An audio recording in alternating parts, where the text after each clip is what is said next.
Hello, it's Peter Merrick, a Canadian who is in San Diego, and I feel so honored because I'm having a discussion right now that I want to share with all of you. It is with Matt Ehret, and he is of the Rising Tide Foundation and the Canadian Patriot Review. He actually looks at history with a different prism that's useful. And the reason I like doing these videos, because I think it's important that we have to go and gain as much knowledge as possible, because what we were taught might not be the truth. And a few months ago, I wrote an article and I asked myself a really simple question: why I believe what I believe. And there was no reason not to believe it unless there was a problem in the system. And now we all have to learn as quickly as possible to be able to apply it to the events that are happening. And these are events that none of us, well, I have never experienced in my life. I feel privileged that I haven't. However, I also feel a responsibility for my children, for your children, because there's no future for your children. There's no future for my children. Matt, can you share with us a little about your background? Because I'm really, I've been watching you everywhere. Yeah, sure. Thank you for the conversation, and I'm looking forward to our chat.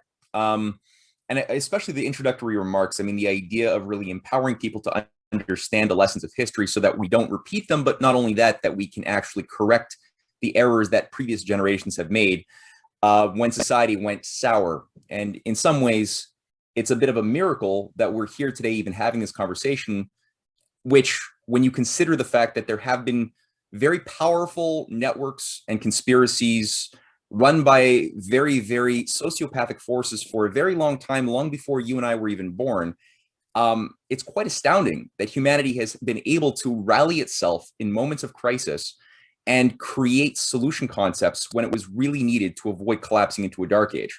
So the fact that there have been sacrifices made by previous generations, which many times when you start looking at real history, history as it actually happened, not as we are told it happened, but really as it happened, you start realizing that the greatest personalities, individuals who gave their lives for the ideals and their morality and their conscience of what humanity was, have been written out of our history, have been slandered, so that we don't properly have communion with the people like John F. Kennedy. We don't listen to his speeches. We don't study his policies. We don't look at the fight. We don't look at the deep state operation that JFK himself had to deal with, or his brother, or people like Franklin Roosevelt, or people like Warren Harding, or Canadians, people like Daniel Johnson Sr., the Premier of Quebec, who died very mysteriously in 1968.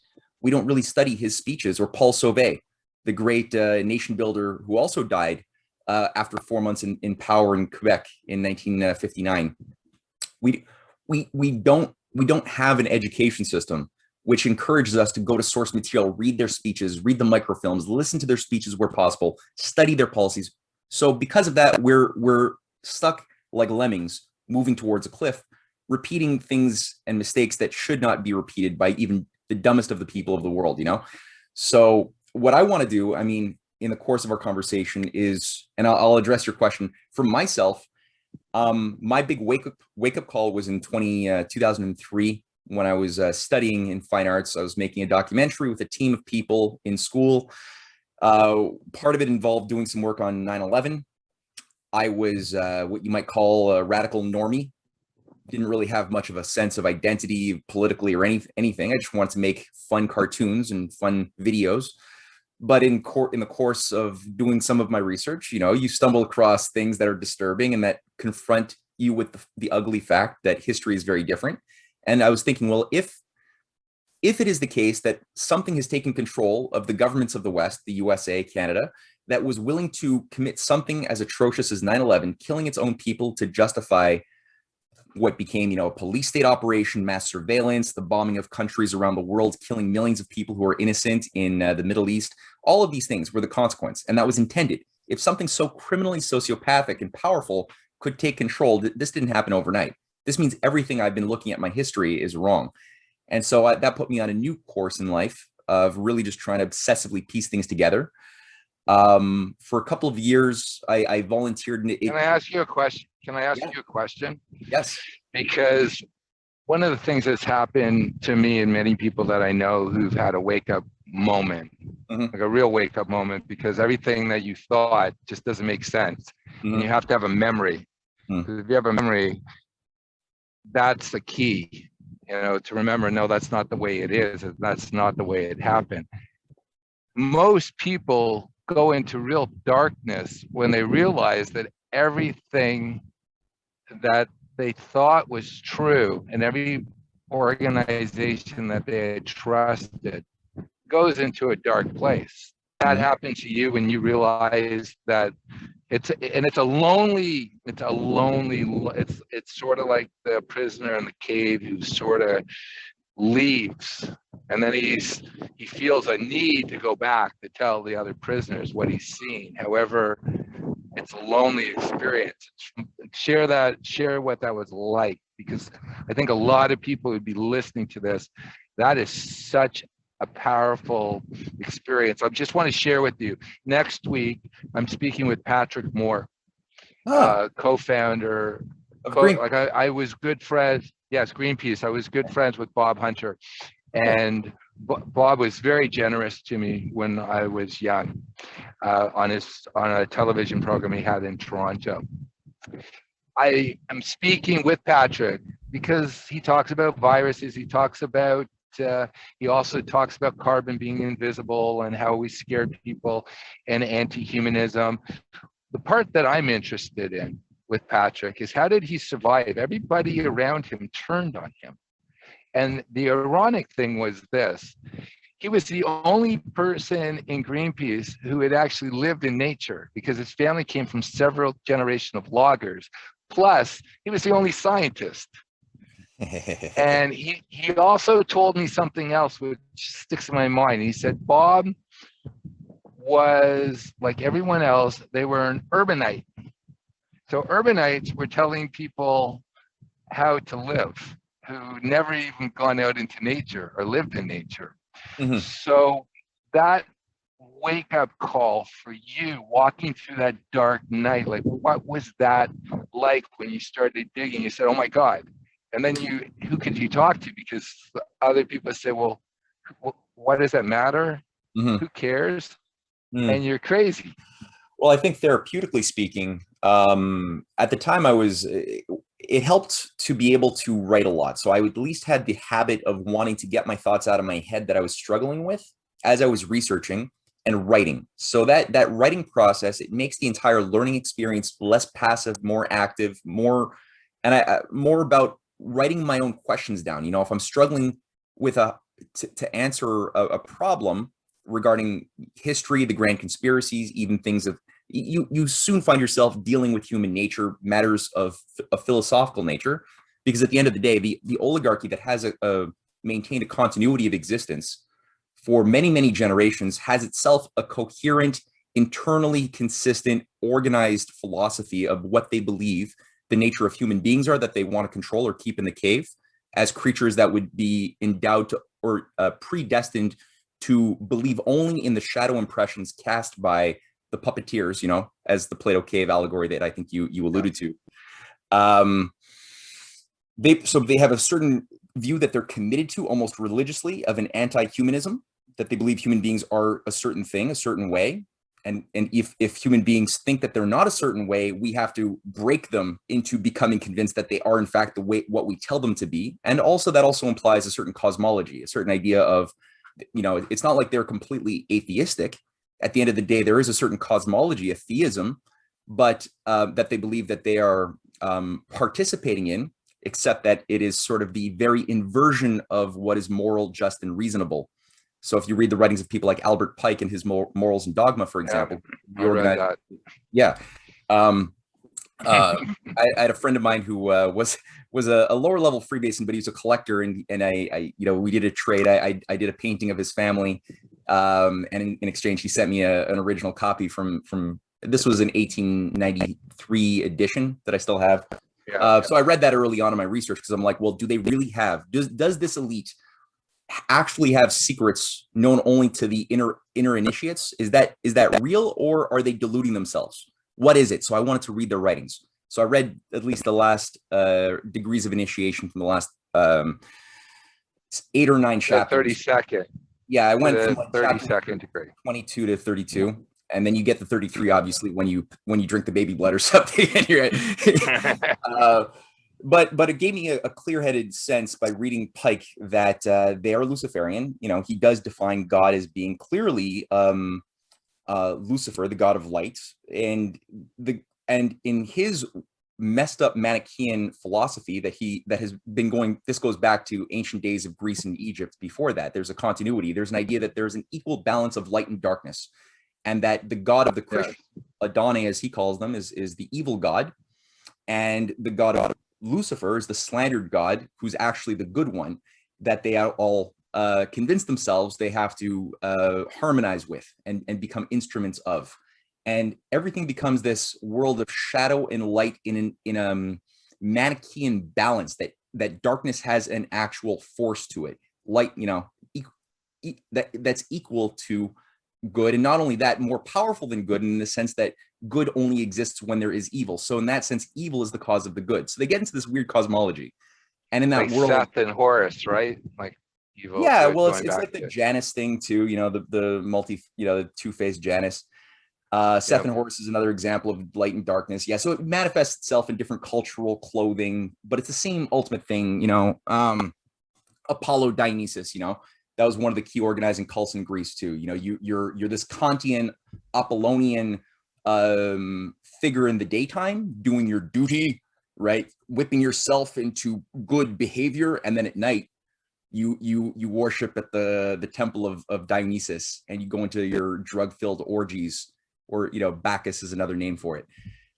So you have what this, was like, it, the temple of Apollo, where like you're 40 years old, you would go there and they have sacred prostitutes, or you'd be there for a year. yeah, exactly. Yeah. Well, And that it was didn't another go example. away. No, it didn't go None away. of this stuff, none of this. But one thing you mentioned that I just want to dwell upon it, because when you're saying that they have certain rules, and the one thing that I find really eerie, it has to do with consent, because no one I know was ever forced into do anything. They just followed along. They basically could have said no and not participated in this madness in the last, let's say, 2 years. And I'm going to liken this to 2 examples, practical, since most of the people are going to be watching this are on LinkedIn. My parents took me into Canada Trust, which is now TD, when I was a little kid, and opened up a bank account.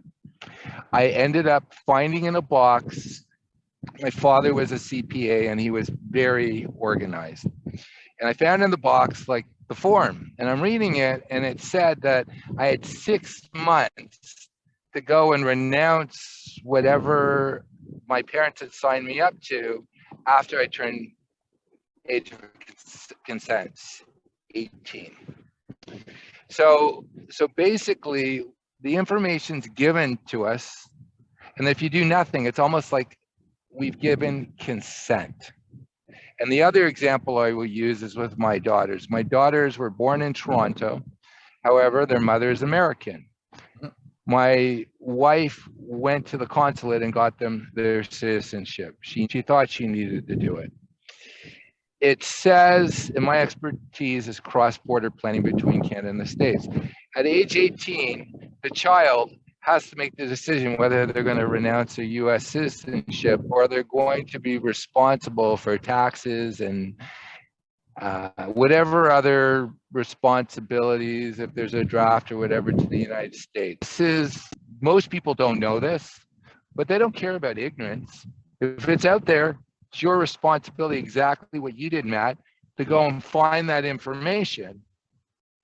And if someone chooses not to, it doesn't really matter whether you read the contract or not.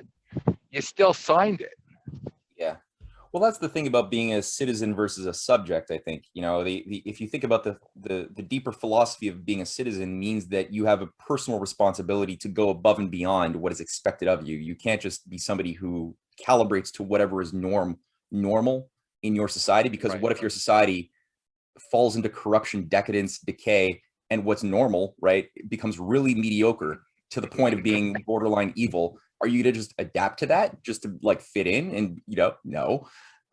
That's why God gave us a conscience to also use with our minds, not just logic to try to like come up with intellectual constructions to get ahead or make money for our whatever. I mean, so the question of a citizen is not to be satisfied with mediocrity or evil, but to rather satisfy only the health of our soul, to act accordingly, to find the truth no matter what, and to be a part of, as much as you can, a process that's more than yourself. And that's where the idea of the American Revolution is a very important idea for Canadians to think about more seriously, because as Canadians, you're in the United States, I'm in Canada, but despite that, I'm very disappointed when I started looking at the actual Canadian history. Earlier on, we were talking about the Family Compact history, ugly history of Canada as a British deep state operation, which has had great people from time to time who arise and fight against it from within the structures of Canada, but it's very rare. Many of the heroes, the John A. Macdonalds and the people we're told to celebrate are actually some of the worst human beings in the world who did great damage to so much. I mean, and I think the idea of a British subject is somebody who wants to just have a lord, some unelected bureaucrat or elite take care of them for themselves. So to think as little as you need to, so that your local mini life is as easy as possible without having to make waves, and you don't ask deeper questions. And as such, you're a subject. You might think you have a democracy, but you don't. Because you've abrogated your own right to participate in your own destiny at that point if you don't ask the deeper questions, and you don't want to, take risks standing up at a city hall, organizing a political process that might get you in trouble, might make you lose your job or worse. I just wanted to share with you, to our Canadian American friends, especially our American, someone once explained to me the main difference in mentality between Canadians and Americans. The Americans were the rebellious teenage kid who decides he's moving out, and the Canadian is the 35-year-old kid in the basement that the parents push out. That's hilarious. Peter, that's really funny. Yeah, that's great. Well, it says it all. It literally says it all, because Canadians, well, I'm going to share with you some thoughts and then take me down in history. I think that what we thought were our greatest strengths were our weaknesses. And what I mean by that, and as a Canadian, we have health care. They don't take care of themselves in the States. Oh, I'm driving over the border. They're saying, leave your gun. We don't have guns. We're so civilized. We have multiculturalism. We accept everybody. We don't have a history, right? All these things that I held up being so wonderful. Mm-hmm. Now I'm starting to realize they're not so wonderful. There's no culture. If culture happens to be I'm not American and I'm anti-gun, and we even have like hate speech rules. I was for it when I was a kid, because I was at the brunt of most of it, or my community. But at the same time, I wake up now and I say, no, someone wants to go and say the most hateful things, they should be able to say it, and they shouldn't be censored. And this person here should, be able to have ideas that actually go against it, and the best ideas are going to win. And all these things that I treasured as a Canadian, I realized, oh my God, I got lulled into becoming a prisoner. Yeah. And let's go with how that happened, because it starts to me with Pierre Trudeau, and he was probably like good friends with Saul Alinsky, because Saul Alinsky was against the hippies. He said, you got to get into a suit. You got to go and take over an existing organization and take it from where it is to take it where you want. And in Canada, to me, he's a pivotal point, because that's where healthcare came in. That's where everything was brought to Canada, and even his stepson being in power right now. Yeah, that's funny how you worded that. Yeah, no. So look, here, the way I tend to approach it is please, that these things like universal healthcare are not intrinsically bad things. if you actually have an honest government and a people who is morally developed enough to keep their government accountable. So if you have an actual, functional nation state and a functional citizenry, you can have power used well for the good.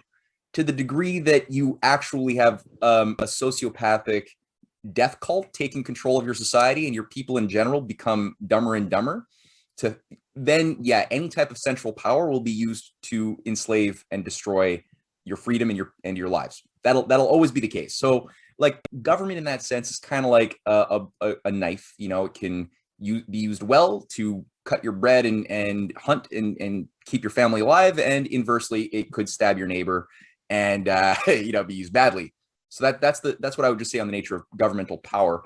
The unfortunate situation in Canada is that when we had a culture that promoted abundance as a moral defining ethic that even influenced economic behavior, when real abundance, and I'm not talking about making letting Wall Street speculators get rich with other people's money through gambling. I don't mean that. That's a fake type of growth. And if people want to call that profit and growth, they're lying or they're stupid. Real growth is the creation of real world abundance, the increased powers of agro-industrial power that allow for also new discoveries, new inventions that allow you to always exceed the limits constraining your population potential. So to the degree that was the case in the 1940s, 50s, even into the 60s and 70s, that ethos was still strong.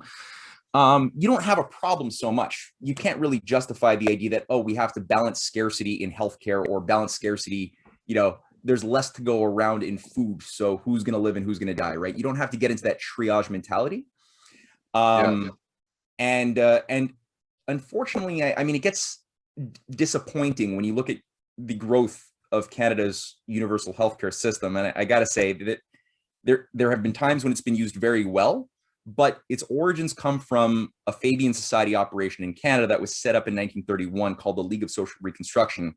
And it was self-consciously dubbing itself the Canadian Fabian Society, model of the British Fabian Society that had set up earlier in the 1880s under a bunch of eugenicists and elitist sociopaths masquerading as socialists and pro-labor people like Beatrice Webb, George Bernard Shaw, H.G. Wells, Bertrand Russell was for a long time, Lord Mackinder, the founder of modern geopolitics. All of these people were eugenicists. They were Malthusian. What's Crawley? Wasn't he a member at one point?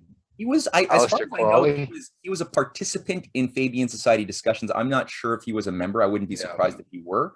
But he had his own role to play in the same operation, right? It's just a multi-headed.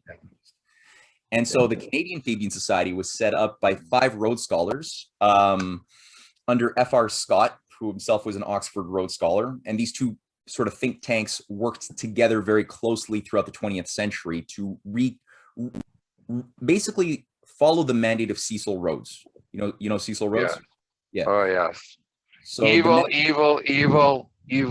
wanted the British Empire redeveloped.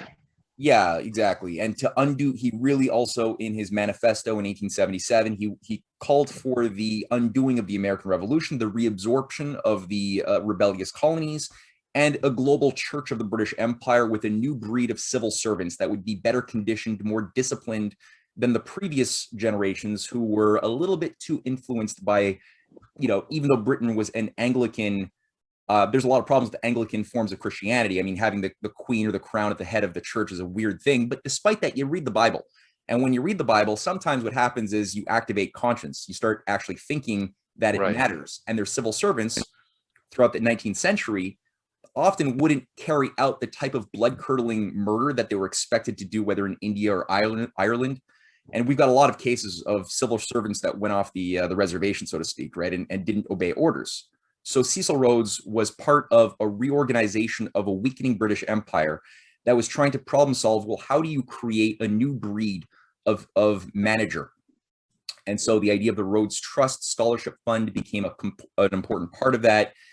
Talent searching for talent outside of the inner bloodlines basically making it more open for just talent.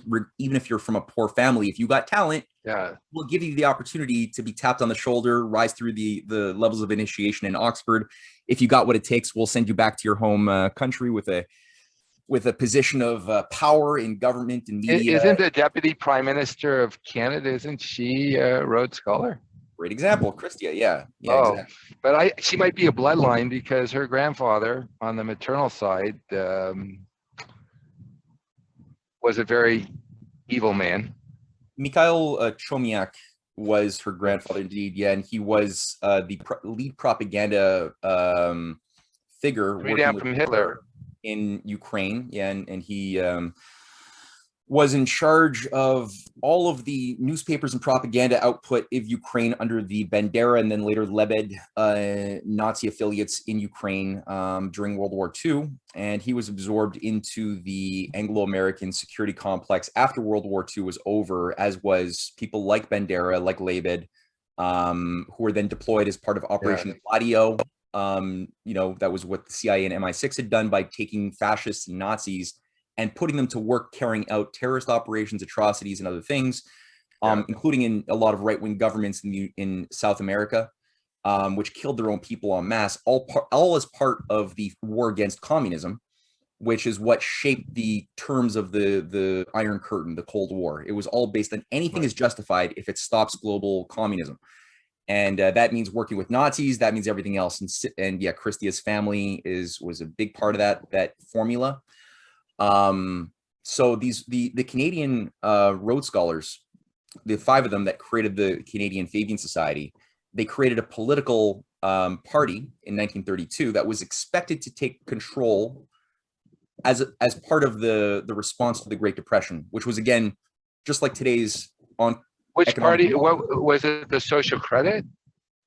No, they were actually not so bad. But no, it was the Cooperative Commonwealth Federation. Okay. That became they went through a name change in 1960 and they became known as the NDP under Tommy Douglas. Yeah. And so it's the NDP. Yeah, but the thing was, and that's what Pierre Trudeau was originally a member of, was the NDP throughout the 1950s when he was deployed to be a part of the de-Christianization operation in Quebec. That was being run by another leading figure who had a nest of Rhodes Scholars in the Université de Laval named Georges-Henri Lévesque, who is a Huxleyite. He was a follower of Aldous Huxley, who was known in Quebec as the father of sociology. So he brought in sociological studies, gender studies, basically treating human beings like they're just ants, animals in an ecosystem to be evaluated by scientists. Yeah. That type of dehumanizing practice, that was him who brought that stuff in as part of the broader education reform to extract any idea of morality or value or creating whole citizens in your education, which was the former ethic of education policy before those reforms took place.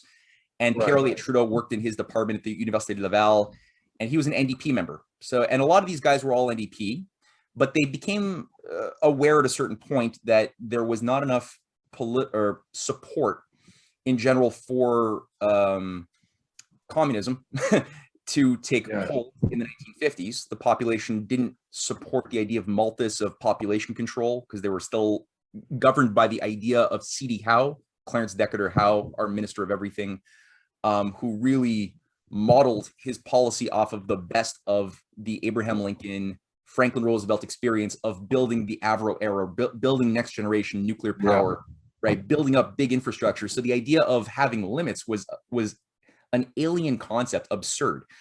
And the idea of freedom was very highly valued by the population. So the NDP couldn't get the power to take government controls. And it was around that time in 62, 63 that Pierre Trudeau even himself talks about how he chose instead to then join the Liberals. And it was the Liberals, by the time 1963 rolled around, were a very different beast than the 1957 Liberals under C.D. Howe, because C.D. Howe dies in 1957, right? Yves Saint Laurent, he's gone, and Diefenbaker comes in. And during that entire 5-year period between 1957 and 1963, when Kennedy dies and Diefenbaker is ousted, there's a reorganization, what's called a palace coup of the Liberal Party itself, and all of the pro-development CD Howe liberals are extracted. And I've written a lot about this in my book series on the Untold History of Canada. And what you have are the most radical Malthusians who take full control. And it's sort of like you could think of. Can you just share with our audience, like Methuselah? I always pronounce it wrong. Like they're eugenicists who just believe that there's too many people. Always, there's too many people. Yeah, they're followers of the theories of Thomas Malthus, the British Empire economist, who basically postulated that mathematics gives a governing class the ability to foresee when population levels will exceed food and resources, and thus with these formulas, this is in the 1798 period, he basically said, and this was used by British Empire policy throughout the 19th century. This is what justified the Irish potato famine, which was a concerted effort intentionally made by the British Empire to shut down and destroy the population of Ireland. Same thing for India. So basically the idea was you could act preemptively on the future statistical forecasts by encouraging famines in the present, encourage war to regulate population, encourage lack of sanitation so that disease spreads more easily, so that population is kept in check. These are all things that have been used by the World Bank and the IMF over the past 60 years in Africa or South America, as it has been seen. So these are the people ideologically who were centered in controlling areas around the NDP. And I'm not saying every member of the NDP, because there were a lot of good people. That's why it works, right? It's the inner core above who are the grand strategists. They want to make something attractive for genuine lovers of freedom and labor who are disgusted by the abuses of capitalism to be attracted to something which is going to ultimately destroy them. So that's the way this thing always works. So again, I'm just saying this because I don't want people to think that I'm attacking you if you're an NDP person or if your grandpa was or something. I'm not doing that. But what happened was you had this virus transplant itself from the NDP into the Liberal Party as a new host. And that transplantation process took about 5 years. And by 1963, with Pearson coming in, and Pearson was a stooge. He was an Oxford-trained stooge of Vincent Massey, who was the head of the Canadian Roundtable. The Roundtable being I have a question about Pearson, because one of the greatest documents that's never used happens to be the UN Declaration of Human Rights. It was penned he was part of penning it with Eleanor Roosevelt. Yeah. And it's a beautiful document, and he was part of it. And that's the part where I'm a little torn, because I think the lesson is we can all be bought. Yeah. No, well, I mean, the thing is, words are words and empire is empire. And empire will often use good words to justify a bad agenda. I think that the UN Declaration on Human Rights is good. And I think that the UN Charter is also good. And if they were actually followed, would be core in organizing a truly honest world of cooperation if they were followed. But the problem is the actual structures of power never intended to follow these principles.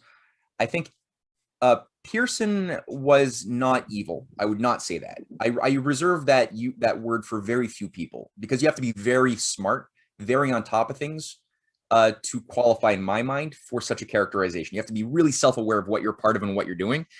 Pearson was not that. So based on your qualification, the current PM in Canada is too stupid to be evil. He's just a tool. Absolutely. His brother, who I know his half brother, who's on the outs, Kyle Kemper, and he refers to Gerald Butts as Worm Thumb from the Two Towers. Yeah. He actually used it in an interview I did with him, because he said, like, all these people dealt with his narcissism and just fed him, saying, like, you are the greatest. Yeah. And no, dude, honestly, that's exactly it. I love that characterization by Kyle. And Justin is definitely too dumb to be evil. Kind of like George Bush, right? Who could call George Bush? He's too dumb to be evil. But George Bush is a bit more sympathetic as a person, I think, than Justin, who unfortunately had his whole life really controlled by flatterers, as you said, and his ego, his arrogance were just shaped and sculpted to the point that he has no inner dialogue. He has no ability to self-criticism. So you could see pictures or videos of him at like G7 meetings or G20 meetings, and you have Putin and Angela Merkel and all of the world leaders all sort of talking together, and they're keeping him like 7 feet back, looking all awkward, but still trying to look cool. And he's perfectly aware that he's being filmed. And yet he can come out of those types of experiences thinking, I'm awesome. Like, no self-criticism. So the kid's unfortunate. Jared Butts, like you said, is somebody who is a little bit more, he was positioned around him early on in McGill. I believe it. Gerald Butts is more savvy, not himself that bright either, but he's more savvy. He was made the president of the Canadian World Wildlife Fund for a period. I have a question. I have a question to ask, because this is something, and I'm going to get myself in trouble now. Mm-hmm. I was in the green room at CTV, and the former mayor of Toronto, Mayor Miller, he was now taking on that position. And he ran Toronto after Mel Lastman. I'm just starting to think there's certain organizations that maybe we should pay attention to in Canada, people who had affiliation, that we might understand what their leanings are towards. Because I don't believe in conspiracies. Well, I'm using this someone else's statement, but there are no coincidences that these people seem to show up at the same places. Yeah. Well, I mean, the people, I think if you're training yourself to see with your mind's eye, instead of what some talking head, on corporate media is telling you to think about, some event or some political power in your society, but you're really seeing with your mind's eye with context, right? You're always thinking about, well, how do you do it? That's the key, because this is the key. I try to study. You found all this validation. You find validation, but you actually, is it a thought that there's something wrong, and now I just want to go and get as much information as possible to reconfirm what you're already feeling? No, I mean, I know that there's, like I said, I went through my brief moments, like my trauma was in discovering 9/11, right? And that was what sort of set me therapeutically. It was originally a therapeutic thing to write, to share my thoughts on social media, was like writing a blog was like a way to process what I'm getting, what I'm feeling, how I'm hypothesizing what could explain the this historical context of the secret agendas. What do they want? What are they afraid of was a key thing. Like, why do they want to kill people like JFK? What's JFK doing? What's Martin Luther King doing? What are they awakening such that these individuals are threatening such a giant integrated evil power structure, right? And for me, that was what I became more obsessed with in a healthy way, was wanting to read the original writings of great people who tend to get shot. And I started seeing a common thread, which empowered me. I started feeling a lot of inspiration, since they have a real moral, poetic impulse animating their soul, which when you read that and you feel it, it awakens a little bit of that sense inside of you too, So I got that sort of fire, I guess, awoken. This touches on the question I didn't fully answer before, which was, please. I stopped talking about politics for about a year and a half, because I didn't have a sense of solutions. And I found that when I was being effective communicating to others about 9/11 or Federal Reserve, whatever, right? When I was effective, I was either demoralizing them or they would think I was crazy. Either way, it was useless. What am I going to do? Like, just lower your energy and make you depressed like I am? I'd rather you be ignorant and just have a happy little like hobbit life, So I resolved to just shut up until unless I were to come to any sense of a more positive, constructive solution. So that was where I originally met on a smoke break after work or during a lunch break. A political table with a small grouping of Canadian activists who were affiliated with an American organization run by Lyndon LaRouche, who recently died in 2019, an American economist. And I found the discourse I was having with these people to be enriching. I found it to be good because they were recognizing the depopulation agenda. I'm talking here like summer 2006. They recognized the depopulation Yeah. agenda, as I did. They recognized that there's a conspiracy, as I did. They said things I didn't agree with, but I said, overall, your morals are in the right place. You've identified the right things. Let's hear what else you have to say. So I started looking a little bit more and volunteering increasingly with that organization. And again, they just had one office in Montreal, maybe 8 or 9 members, very tiny. But it was a good experience because it gave me an opportunity to participate in a political process actively. So I wasn't just a consumer. I all of a sudden found myself organizing meetings, organizing events increasingly in Ottawa. So I found myself working working to bring diplomats, ambassadors from different embassies, different members of parliament who were open to listen and receive a briefing to events that we were hosting on the oncoming economic collapse, things like that. And I found that LaRouche had a good sense. He had one consistency about him. So I read as much as I could from him. Well, first I read the slanders. So I was like, okay, who's this guy? And everybody I brought the name LaRouche up to was like, he's a fascist and cult and all of these bad things. And I'm like, whoa, why are you getting all emotional? I'm just asking, like, what do you think? Like, what do you think? Not what is Wikipedia telling you? So there's a lot of slander, and I had to figure out, is it true? If so, it's scary. And so I was like, well, let's read the original. Let's study what the guy did. Let's study his writings. And I did from the 60s onward. And I was like, okay, no, he's consistent. He ran for the presidency 8 times. He got thrown in jail by Robert Mueller and the FBI in the 80s. He made the right enemies, and he became an advisor to several international governments, including in Mexico under Lopez Portillo. And it's like, okay, you got street cred. All right, I'll hear you out. And I liked the consistency of the policies towards, I mean, he was talking about the reasons for the systemic economic collapse that was being triggered back in the 70s. He was nailing David Rockefeller and the Trilateral Commission before it was popular. He was doing like Alex Jones before Alex Jones. And I was like, all right. So I had a sense of empowerment, and I was like, okay, I started talking again. And so the act of being able to have an idea of pulling people out of it. And then because I was in Canada and it was an American organization, it was troublesome because nobody had done the work on figuring out what was the true history of Canada. We were still sort of operating with the common script. And it was myself and a few of my colleagues who felt this way. And we were like, well, let's piece this together. And let's, instead of talking to Canadians, try to just tell them that they must impeach Barack Obama or something, which is, I mean, you're not going to get very far with that. I was like, let's actually try to figure out what we can do.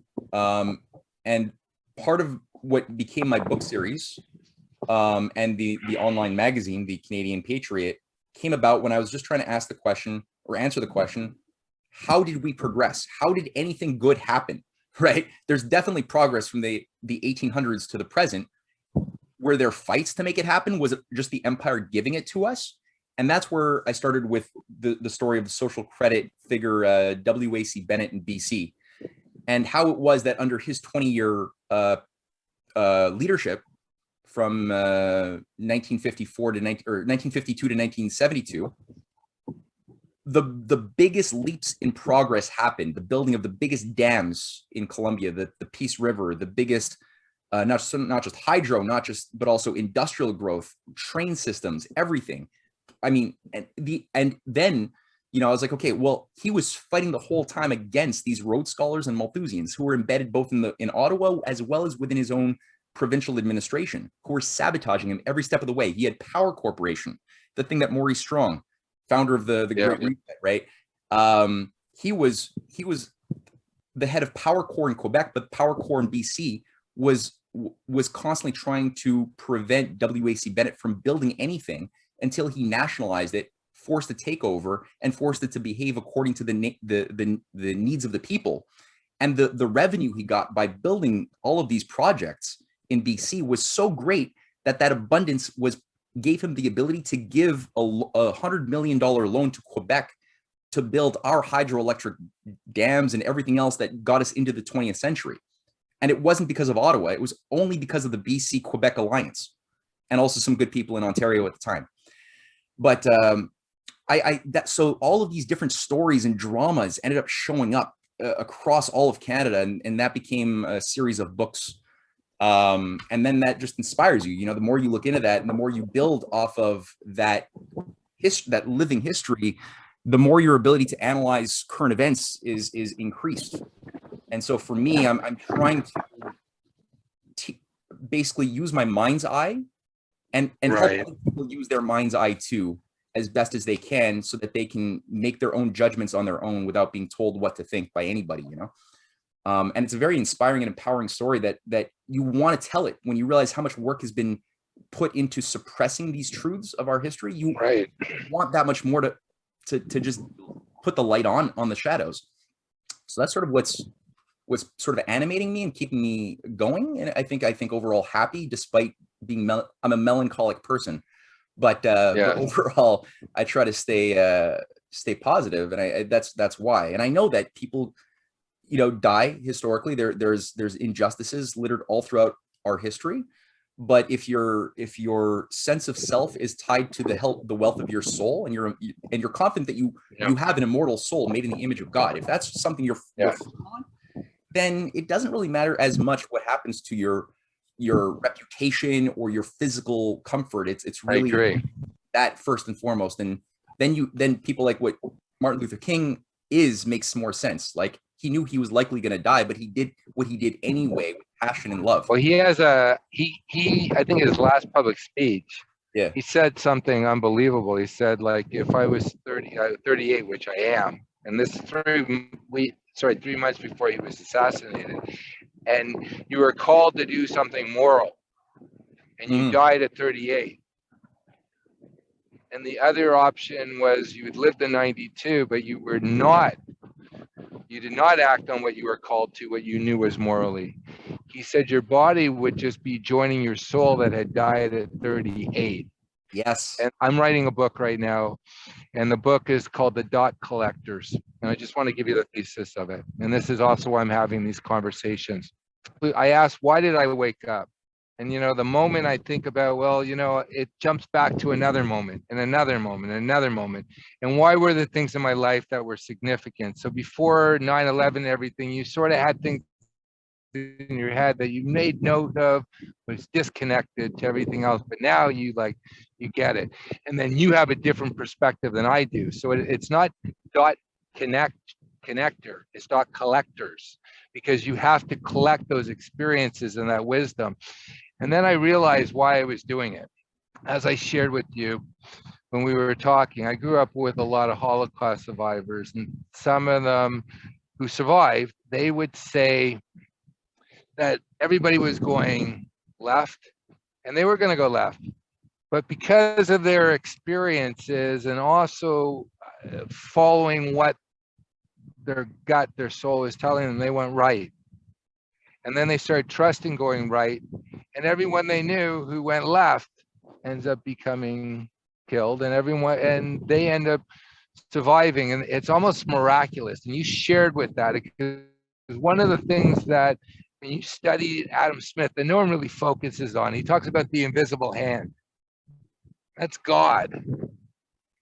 And we're part of something greater that we're not aware of, because I'm just an amoeba, part of like this human organism. And I don't understand what my purpose is. However, the only purpose that we can do is actually do a check. And I look at what you're doing as this validation for what we already know is wrong. And hopefully that sparks someone else to wake up and to have a discussion, and then to form a group, and to say no and not to acquiesce. Because one of the things I think is, there's two thoughts that come to mind, and you in help and continuing this with me. One, all the leaders in the world are absolute idiots. So my thought is, whoever the puppet masters are controlling this, they're putting in idiots, because if you listen to an idiot, you're just a bigger idiot. You know, because if you're acquiescing to someone you know is an absolute moron, that just makes you a bigger moron, or makes you a weak person. It completely humiliates you, and takes away your power. Yes. And that's something that I've come to an understanding. Number two, an understanding that I've come to. So there's, if you look at Justin Trudeau, I'm going to say you're prime minister, because I washed my hands. Like the last 2 years, I've been so depressed. Because He's the Queen's prime minister. That's Yeah.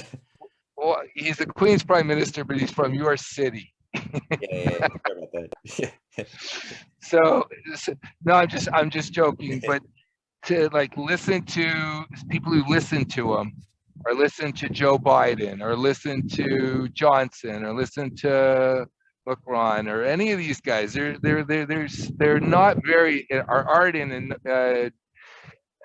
New Zealand. Like, they're stupid people. So if you do it, the second thing is they're playing on people who have not come to terms with themselves and had peace with themselves. I spent my last book was on eldership, not seniorship, eldership. And that also is, you have to go and deal with your own shit to be able to come out the other side.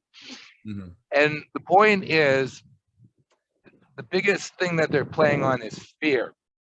So people are fearful of dying, fearful of like losing their house, fearful of all this stuff. So what does that mean? It means they don't live. Mm-hmm. And all the sages tell us at the same time, do. Yeah. Just go out and do, live. And the way that people have been lulled into sleep is they're playing on their fears, and they don't understand. Giving into your fears is worse than reality. And I'm going to go and quote someone that people are probably not going to be happy with, because I guess I was eclectic. I read Saul Alinsky's 2 books, Reveille for Radicals, the 1946 book, where he admires Hitler because he says every great writer comes from prison, which he was in prison.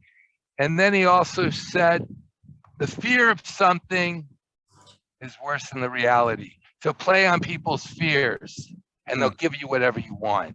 Mm-hmm, mm-hmm. And that's the thing. What's the worst that's going to happen? No. You can take my body, you can take anything, but it's like Martin Luther King said. He said, like, if I die spiritually, I'm dead. It doesn't matter. I'm a walking dead. In Auschwitz, they called them muscle men. You know, these people, their souls had been dead. They were still moving, like, yeah, moving, but they weren't really living. Yeah. Like, you're around people who are living. I saw your interview with Michelle K. Oh, she's animated. Melanie Melke, yeah. Sorry, Mel K. Yeah, Mel K. She's animated. She's a fun, yeah, definitely. She's alive. She's very alive. Yeah. I don't want to mess with her. She's tearing me apart. No, I mean, that's it too. You know, like you are what you eat on a physical level. You are who you admire, who you. I mean, spiritually speaking, we're having constant, give and take with people that we choose to place around us. And when you have good people who are animated by their conscience and goodness, you will feed off of that spiritually and become better. And if you're putting yourself in around people who are motivated by something lower, it's gonna be tough to keep that away from your own soul too, whether you know it or not on some level. So you definitely want to try your best to surround yourself with the I'm good. gonna plug, Matt. I'm gonna plug your books, and I'll tell you why I'm plugging it. Early on, when I got out of university, I became an avid reader. I was looking for some answer, which basically was that inner calm. And I discovered if, like the Buddha, if you sat under the tree long enough, that would come to terms with you had no control. That being said, the reason I read so much, because if you are alone and you're with people who they're okay, or they're not questioning, or they're following the approved narrative, you want to surround yourself in your mind with really smart people. And I found out, for me and most people that I've read about, reading great works were so important, because not just that they were being introduced to great ideas and causing them to think, they were also insulating themselves from the environment. And no great writer can exist without being first a great reader. So at that point, you want to add to the conversation. That's how I started writing. Mm-hmm. I was teaching at Ryerson University. I hated the textbooks I was teaching. I was just reading because my life had blown up, and I had nothing better to do but work out and read. And after a while, I said, I just want to add to the conversation. I don't want to just be someone who's passive. And from writing, strength comes out because you organize your thoughts and then you can act.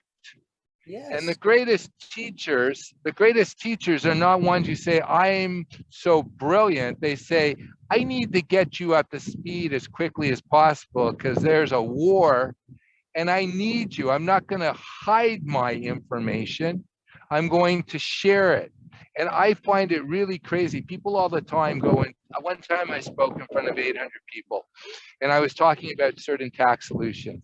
And someone comes out to me later and said, why would you say it? And I said, well, when I was speaking, I only saw maybe a half dozen people writing it down. And tomorrow, if one in, let's say, if I spoke in front of 10,000 people, maybe one person might look at their notes and maybe one in 100,000 might actually do something with those notes. It doesn't really matter, but you're shooting that flare up for other people. And I see this in writing. You probably see this too. When you read something, you could read immediately, if you're a reader, the person wants to tell you how great they are. Yeah. I'm so bright. And there's other people that no, this is important. And I need to share this because I'm really sending a flare to find other people who are actually seeing this as well. Yeah. And I would recommend to everyone to read Matt's books.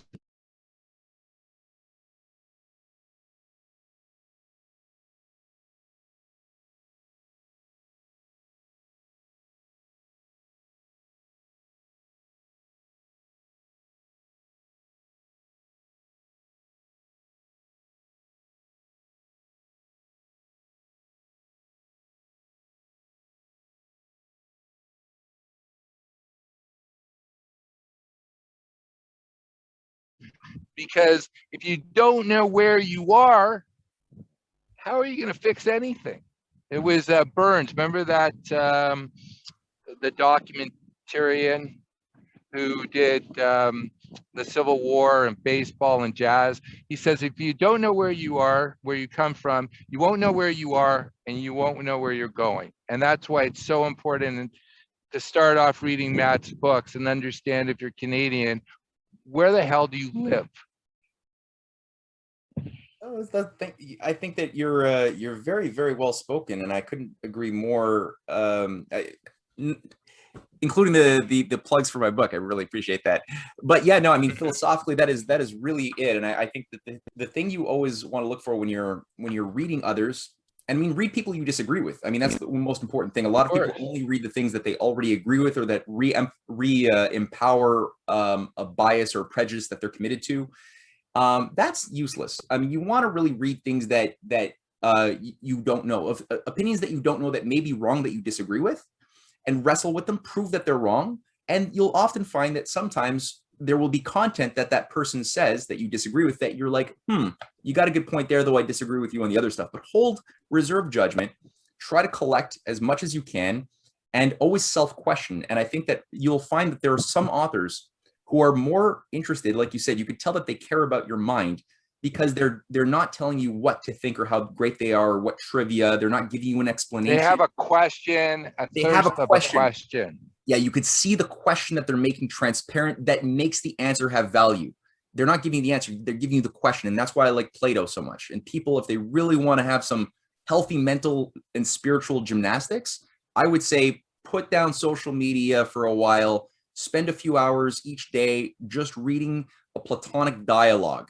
Really immerse yourself in the process of dialectic that is being showcased for you, where Plato is, through the voice of Socrates, showcasing through the Gorgias dialogue, through the Theaetetus, through the Apology and the Phaedo, or read the Republic if you want. But the point is, appreciate the process of the paradox formation. How are they testing out, building a theory to answer a problem, and then testing out where that theory breaks down when it is pressed up against the contour of reality, and there's cracks, and those cracks are the paradoxes, and the paradoxes are the seeds of eurekas, of discoveries. And he doesn't give you the answer, which is why it's beautiful.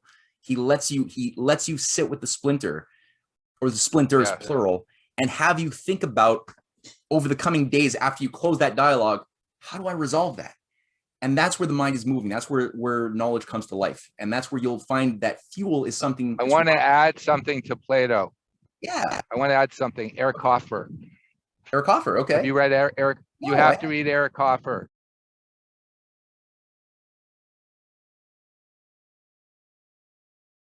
Oh my God. Oh my God. The True Believer. Yeah.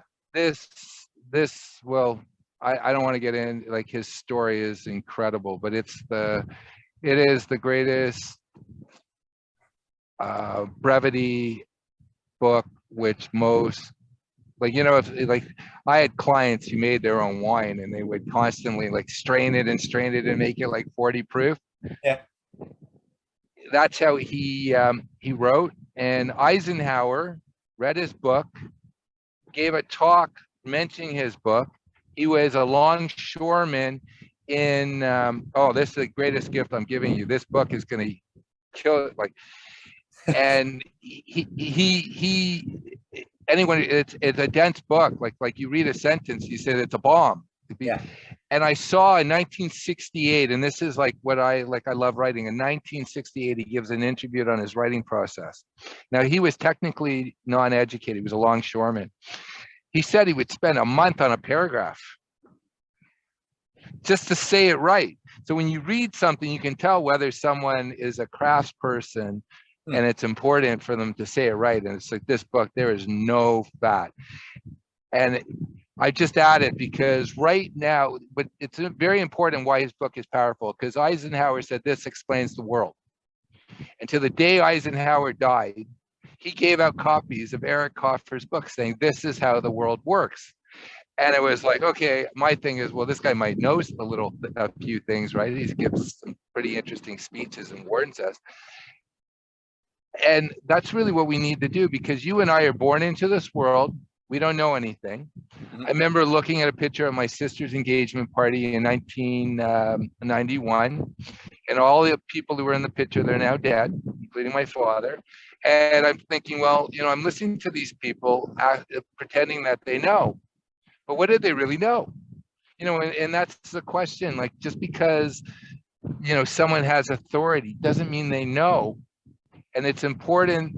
And I truly believe that what you're doing is you're empowering people to trust themselves. Because at the end, what needs to happen is people who trust themselves. And this is just where I'm evolving to, because I don't believe there's an accident. I really don't. I think most people are non-conscious beings, or non-playing characters right now, where they're fed whatever they're given and they repeat it, and they begin with a conclusion, not with a start. So you're living in Montreal, you're Canadian, your parents are so-and-so, this is that you label you took on as a religion. That's not the end. It should be the beginning. Right. And question that. No, you're able to put some very complex thoughts into words very effectively. And I can see that you've done a lot of work on the mind, and that's good. And communicating, that's something all people really, we all can all have this muscle. We are all born with it, and we can all choose to make it better, but it really is this question of free will. And I think that's the thing, right? With human beings, planets will just move in the orbits that they move in. The bee will do what the bee does. It'll pollinate, it'll make honey, and it'll love bee things, but it won't be able to choose to do other than be a bee, or the planet be a planet. Whereas human beings can choose to be other than what we are endowed to become, right? So we can choose to live like a lower beast, searching for momentary pleasures and be misguided or give up our attachment to the true things, the natural law, and our pursuit and love of that. So when we do that, and all oligarchies, going back to, again, my investigations, anybody who looks at how the ancient cults of Greece, the Apollo at Delphi, and look at how the different cults of the Roman Empire managed their target victims, the masses. It's always by detaching the people, using certain cultural levers and tricks, into thinking that the shadows on the cave are the only reality that there is, and that's it.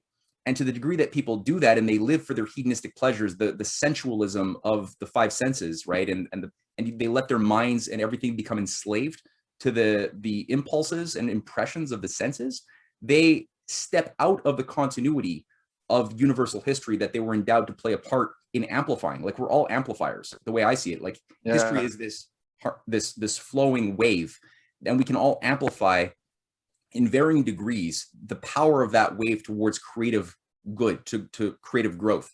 And when you step out of that, when you allow your identity to be pulled into something lower, you no longer have the opportunity to play a role unless you choose to change your identity. And then you could be you're if anything, a dampener.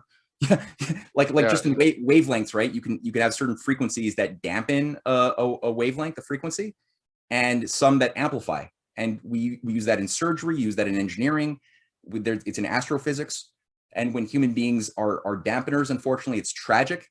They're not able to access their true happiness. The happiness that they get is fleeting. It's based upon, trying to always fill a vessel with more alcohol, more food, more sex, whatever. But you're always creating things that like Plato gets across, right? They're ephemeral. The absence of these things will create more pain. Whereas when you're pursuing the happiness and pleasure of making discoveries and sharing them and seeing the joy in little kids who are becoming, their eyes light up because they've just made a discovery because you helped them. That's something you can't get enough of. You can't be too bloated in discovery or I've had too much wisdom today. I'm feeling stuffed, I'm in pain. You can't do that. It's a different type of, it's incommensurable. So I think to the degree that we can make that hunger, that flame awaken in any way possible with those around us, we're good. We know we're on the right path. So your core belief is the average human being is much more powerful than they understand they are. Oh yeah, I believe it. I truly believe it. I believe there's an analogy that's used quite a lot in business, but it should be applied everywhere. And this is what I think the people who are pulling the strings understand, and that's probably why they don't want that many of us, because if too many of us wake up, there's way too many to control, right? Like too many foxes or too many wolves or too bears, that it could be overwhelming. It's the analogy of a baby elephant that they tie the leg and they put a stake, and that elephant grows to be massive, and it can just move the stake. And half the time at the circus, they don't even put the stake there, they just have the rope, and the elephant acts as if that rope has so much power. It's like a phantom limb, and they've never questioned or tested. And that's why I'm listening to you talk about your process. At first, something was wrong, you wrote it down, and then you had to speak out on it. You had to take action. And really what it is are you a participant? And not because you are you a participant in your own life? Because the people who I want to show charity towards, like, emotional and whatever to, they are non-participants to their own life. Or they're attached to things. They buy a car, they have a Jaguar, they have a big house, they have a title, they're attached to these things. And I just know that attachment kills, especially when things start falling apart. Well, that's the thing. It's the New York bankers and the businessmen who jumped out of the windows in the Great Depression. It wasn't your average blue collar worker who necessarily committed suicide. The rates of suicide were higher up when the reality turned inside out during the Great Depression. And so you're right. It's not like having nice things is bad. It's a good thing to have abundance and to have a nice car, and that's fine. But don't let your identity be attached to that, right? All of these good things could be taken away from you tomorrow. And if you don't have a solid grounding in something more durable inside of you, then you will break down, and you don't want that. I have a question to ask you, because you're living in probably the worst province and the worst country when it came to draconian regulations. And anyone who actually was able to stand up and be centered during this time and not following the herd, to me, is a real hero. It's easy for me to say I didn't do certain things or whatever, but I had more freedom than what I saw happening and the pressure that was happening in Canada. Do you think it was your investigation and everything that actually tipped your hat and say, there's something up? Well, I came to sort of my conclusions about what the darker, uglier story of our reality was long before. So I had a lot of time to Yep. process that and live with that fact. So I know a lot of people around my same time were struggling with the same information, but they chose, in many cases, to simply say it's too much for me to deal with these facts, and so I'm going to ignore it for a while, just try to live my life. I feel disempowered by the bigness of the question of bankers conspiracies and 9/11. So I'm going to just try to be as good of a local person, think small, think about my friends and family, and not think about the bigger questions. Now, the problem is, for a lot of those people, they were forced under the last 2.5 years to confront something that they'd been running away from. So it was a bit more difficult, and the learning curve is more like stumbly. I found that because I was fortunate enough to decide to get active with the Canadian branch of the LaRouche organization, and I did that for 10 years as a full-time volunteer. So you had a community. The community gave you strength, so that's something that's important. It was something which was, I had to pull myself out of my comfort zones, all of my comfortable, and I knew that I needed that because I was, in a sense, I had my addictions, I had my identity was still shaped very much by a lot of the worst elements of the cultural dynamic that I was born into. And so I knew that, okay, I need to change my relationships on every level and put myself into a very uncomfortable position. And so that's where I took the challenge. Somebody said, well, why don't you just join full time? And that means like living without very much money, because I mean, revolutionaries these days are not going to make a lot of money. It's purely, fundraising, which is like, $40 food money per week. Not a lot. And I did that for a long time. But it was satisfying. I could sleep soundly at night, right? I knew that I was doing the best possible thing that I could do in the circumstances that I was living in. Maybe again, in hindsight, there's things I could have done differently. But for me, that was like my life. Every day I woke up and I went to sleep, and everything in between was thinking about problem solving and trying to understand the big questions, reading Plato, reading Kepler, reading the battles in science, trying to study things that matter all the time. And so for me, now that when it wasn't traumatic, it was just like, okay, well, I've been talking about the oncoming economic collapse since 2006 for the reasons that they're happening, and here it is now. Okay, it's time to act appropriately. But I got to say, I've been demoralized under the context of COVID, as everybody I think has. And it was uplifting for me to experience firsthand the Freedom Convoy process in February, where I was there on the ground for a while with some friends. Everywhere I went, in all of the videos that you saw, in every city, there was rushes. I think that there was well over a million people in Ottawa, and I mean the love that I experienced, the commitment towards wanting to take a stand for truth from average people, not intellectually advanced people, just regular farmers, workers, was strong. And then just seeing the videos and talking to people from Manitoba, Saskatchewan, who just came out in droves to support this, was very enlivening for me. And it gave me a sense that Canadians are not as misguided or hopeless as I thought.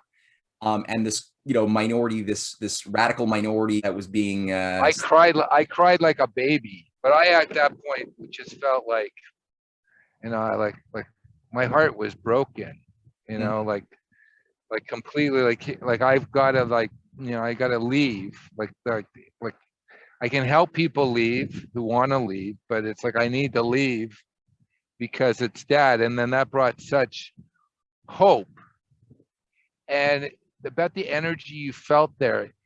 I actually, do you know Laura Lynn Taylor Thompson? So Laura, so I met her at a reawakening in San Diego, like when she was here. And she was telling me, we sat down and she was telling me, because I felt it was her saying, I'm dropping everything, I'm going, that kick-started it. Like, because she just turns to her husband on camera and says, I'm going. She's speaking to Pat King and says, I'm going. And she drops everything. And her history was, she was very active in the 700 Club. She's very religious. And she told me that the energy that she felt there, she never felt she felt things before, but nothing so powerful. It was almost like a bubble. And I years ago read, and some people might find this woo, but I can go and say that you can find this at, I think it's at Yale. There's something called the random number generator. Have you ever heard of that? No. What they do is, I'll send you a link. What they do is they have these random number generators around the world, and they started putting them in 1998. And then something crazy happened. Some situations happen, they start lining up, and it's statistically impossible. It's when something happens in the human herd. And there was a lot of writing about just before 9/11, moments before, like all the numbers started lining up. It didn't make sense. Like something happened, and I don't know whatever you would call this. And I'll send you the link because they have all this data for every day. And I'm trying to look at the data because I just got access to the database for what it was from January 22nd to the day those horsemen came in. Because everybody tells me they couldn't stop smiling. They never had such a natural high in their life. They never felt more love in their life. Yeah. And they felt safe. Yeah, absolutely. And did you feel something that you never felt before? Oh yeah. No, I had tears of joy. Yeah, absolutely. And it was no matter where you went. I mean, I was there for the first week and the second week, and every single street was cram-packed with people giving food, feeding the homeless. There was just very positive energy beyond belief, and all with this moral charge all about it, knowing what we know about what's going on in the world, right? And this is inspired. I mean, even the Dutch farmers have not their own, Dutch flag, but they've really they've used the Canadian flag because of that experience as their example when they have gone about their protests Just to think their how own beautiful point. that is. It's incredible. We liberated them Yeah. And twice. And now they're following us again, right? Like they're like Canada, out of all places. You know what the joke was? There was this guy I knew. He's the top life insurance salesman in Canada. He mumbled and he wasn't good looking. So he inspired other people. This is what I thought. He inspired it because they would look and say, Herb, he's a putz. He's an idiot. But look, if he can be successful, I got to do it. So he inspired dozens and dozens of really top salespeople in the insurance industry, just on the fact that they would look at him and say, if he can do it, I'm going to do it because that guy's an idiot. I felt when Canada woke up and had that protest, I think the world looked at it and said, if those putzes can go and organize something, we're going to do it because Canadians don't do stuff like that. And for me, it was like, that is like the most dangerous thing. And for the powers that be, because they were telling us not to associate, not to talk, not to pray together, to basically be completely disconnected.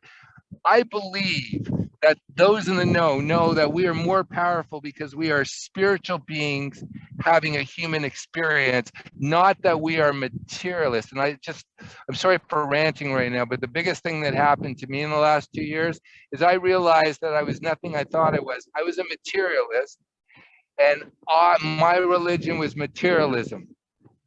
It was all five-sensical. For you, it's been 2 years of this process? No, I've been way before. My process, I'm a weird guy. My process has been going on since 1991. Okay. But I studied hypnosis for 10 years, like you name it. I'm odd.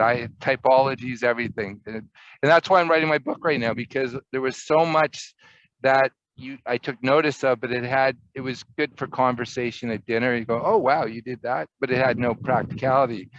But nothing ever goes to waste.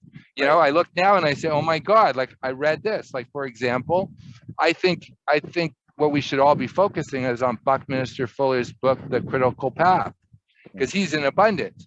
He says, well, he was completely against everything that these these eugenicists talked about.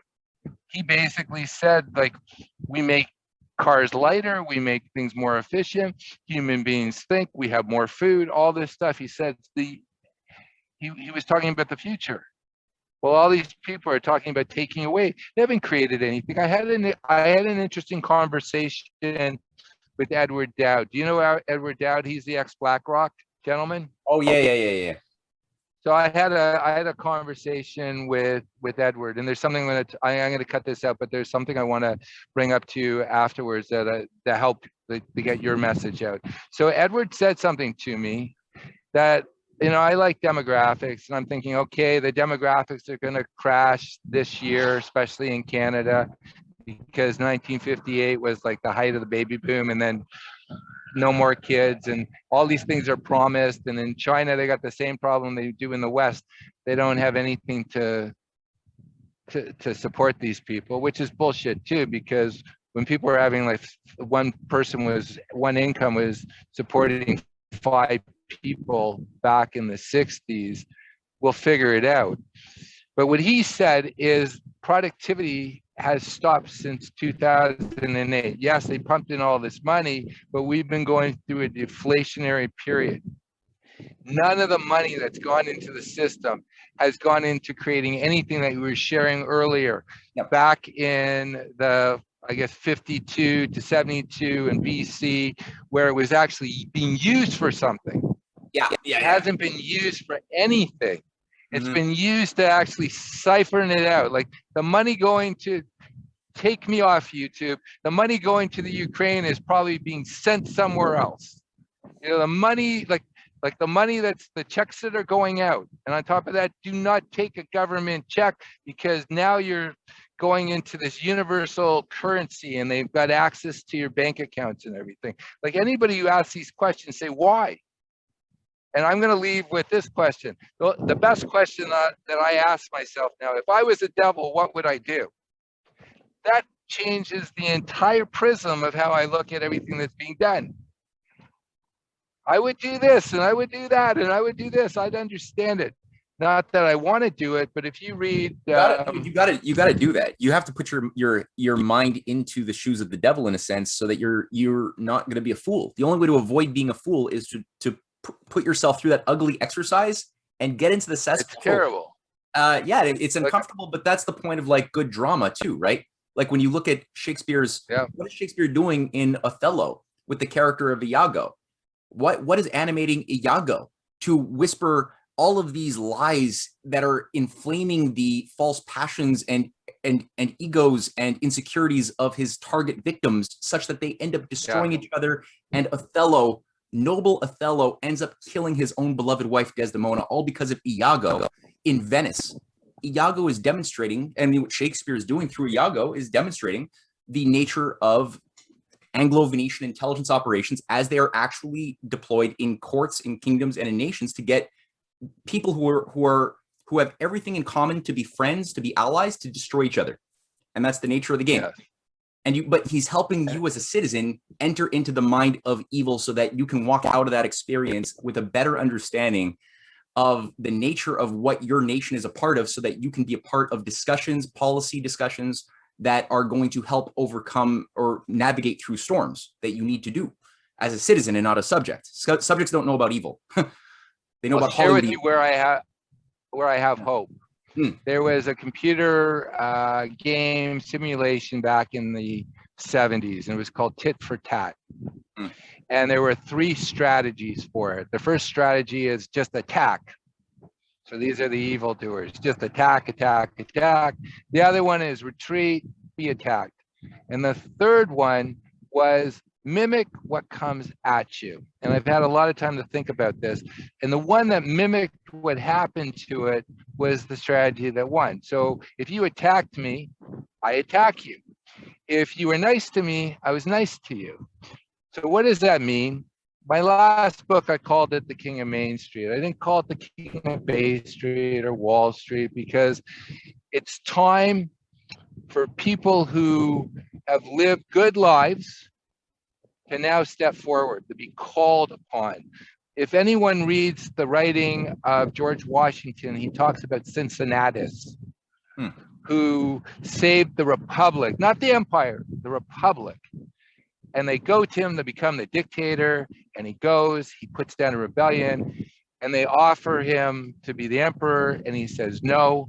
So he put down the plow, because they found him plowing a 4-acre field, took up the sword, and then puts down the sword and takes up the plow. It's those individuals who realize that they can't sit back, and we're being called upon. And the other thing is, I'd be scared if I were they. And the reason why I would say that is if someone has to go and have a part of them die, to go and, you know, to protect the things they love,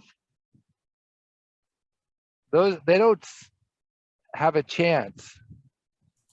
Someone who's been spoon-fed their entire life, who gets together on jets. I almost laughed when I saw Prince Charles in Scotland telling the rest of us we should cut back. Oh. You know, like I just sat there, and he was like friends with that guy Savile or whatever, Jimmy Savile, the child molester pedophile. Yeah. And he's telling us, like, this is what we should do. Someone who's rough, a trucker who drives, like, you know, that's something they're scared of. God forbid that real men, and I don't, and it's because I value women, I have children, but we are expendable. We're expendable. The question I have right now with history is, in the movie The Titanic, they show all these men showing chivalry to let the women and the children on the boats. My question is, how many men or boys or whatever they want to go by would be jumping in to those ships? Because that takes a culture with morals, God, and a compass of what's right and what's wrong. And I think right now this relativity sucks. And Matt, you're doing a great service by giving people a map, and they have to find their own compass. You too. I mean, I've only recently come into contact with you, but everything I'm aware. I am very impressed so far. I've only read your one writing featuring the memorial of your friend Larry. Really moved me deeply, and I'm looking forward to reading your book as well, frankly. So when you do get that thing published, please send me a copy.